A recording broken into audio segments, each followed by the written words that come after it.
ഈ abroad life എന്ന് പറയുമ്പോഴേ എല്ലാവരും പറയുന്ന നിങ്ങൾക്ക് ഭയങ്കര സന്തോഷമല്ലേ, നിങ്ങൾ ഭയങ്കര അടിച്ചു പൊളിക്കുമല്ലേ എന്നൊക്കെ ചോദിക്കും. അതൊന്നും അല്ല.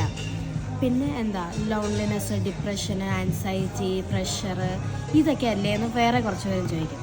പക്ഷെ എന്നോട് പേഴ്സണലി ചോദിക്കുകയാണെങ്കിൽ ഞാൻ പറയും ഇതൊന്നുമല്ല ശരിക്കും പറഞ്ഞാൽ പ്രവാസ ജീവിതം എന്ന് പറയുന്നത്. നമ്മുടെ ലൈഫിൽ നമ്മളെ കുറേ കാര്യങ്ങൾ പഠിപ്പിച്ച് തരും. സത്യം പറഞ്ഞു കഴിഞ്ഞാൽ നമുക്കൊരു പ്രശ്നം വന്നു കഴിഞ്ഞാൽ ജെന്യുവനായിട്ട് നമ്മുടെ കൂടെ ആരൊക്കെ കാണും, നമുക്കൊരു നല്ലത് വരുമ്പോൾ നമ്മുടെ കൂടെ ആരൊക്കെ നമ്മളെ ജെന്യുവനായിട്ട് സന്തോഷം ആർക്കൊക്കെ ഉണ്ടാവും, അതുപോലെ തന്നെ ഇങ്ങനെ കുറേ കാര്യങ്ങൾ നമ്മൾ പഠിക്കാൻ പറ്റും. അതിൽ നിന്ന് ഞാൻ പഠിച്ചൊരു കാര്യം എന്താണെന്ന് വെച്ച് കഴിഞ്ഞാൽ അറ്റ് ദി എൻഡ് നമുക്കൊരു ഒരു ഡൗൺ വന്നാലും ഒരു അപ്പ് വന്നാലും എല്ലാം നമ്മുടെ കൂടെ നിൽക്കുന്ന കുറച്ച് പേരേ ഉണ്ടാവുകയുള്ളൂ.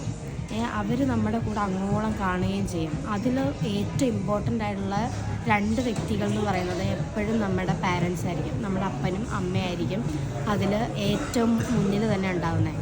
ബാക്കിയുള്ളവരൊക്കെ പിന്നീടേ കാണുകയുള്ളൂ.